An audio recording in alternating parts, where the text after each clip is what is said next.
ఈరోజు మా ఇంట్లో పెళ్లి కావాల్సిన వాళ్ళు ఉన్నారు కాబట్టి మా వాళ్ళు బలవంతం చేసి ఈ వీడియో చేపిస్తున్నారు.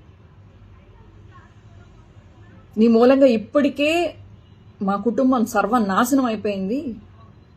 రిలేటివ్స్ కూడా పిలవడం మానేశారు పెళ్లిళ్ళకి వీటికి. ఏదో ప్రశాంతంగా బతుకుతున్నాం. ఇప్పుడు మళ్ళీ నువ్వు అరెస్ట్లు అని అదని ఇదని వెళ్తే ఈ పెళ్లి కావాల్సిన పిల్లలకి పెళ్లిళ్ళు కూడా అవ్వవు. నువ్వు చెప్పు సారీ. ఓకే, నేను సారీ మా వాళ్ళ గురించి చెప్పడం కాదు,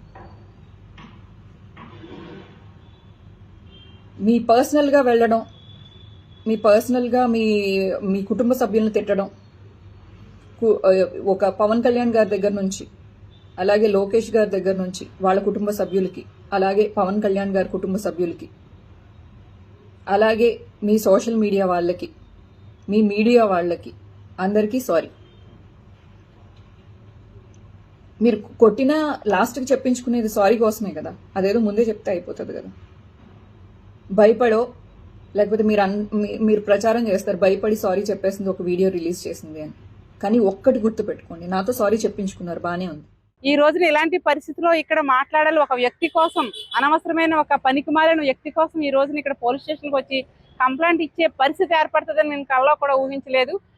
శ్రీరెడ్డి అనే వ్యక్తి ముఖ్యమంత్రి చంద్రబాబు నాయుడు గారిని, ఇప్పటికీ కూడా ముఖ్యమంత్రి చంద్రబాబు నాయుడు గారిని, ఉప ముఖ్యమంత్రి మన పవన్ కళ్యాణ్ బాబు గారిని, అలాగే నారా లోకేష్ గారిని, అలాగే హోమ్ మినిస్టర్ అనిత గారిని విపరీతమైన చాలా భయంకరమైన దుర్భాషలాడుతూ ఉన్నారు. ఆవిడని వాళ్ళ పార్టీ వాళ్ళు ఎవరు కంట్రోల్ చేయలేకపోతున్నారు. అధికారంలో వైసీపీ ఉన్నప్పుడు అప్పుడే కంట్రోల్ చేయలేకపోయారు ఆవిడని. ఇప్పటికీ కూడా తను పోనీలే అని మహిళగా మేము చాలా మంది ఊరుకున్నాం ఇప్పటికి వచ్చి, అయినా సరే తను ఆగట్లేదు, కంట్రోల్ తప్పిపోతుంది. ఆవిడ ఏంటి మాట్లాడుతుందో అర్థం అవుతుందో లేదో విచ్చలవిడిగా మాట్లాడుతూ ఉంటుంది. తను ఇక మీదన్నా సరే మేమందరం కూడా రాష్ట్రంలో ఉన్న తెలుగు మహిళలమే కాకుండా మహిళలందరూ కూడా తల దించుకునే పరిస్థితి తీసుకొచ్చింది. ఒక మహిళగా మహిళని గుర్తించాలి అంటేనే మాకు సిగ్గేస్తుంది.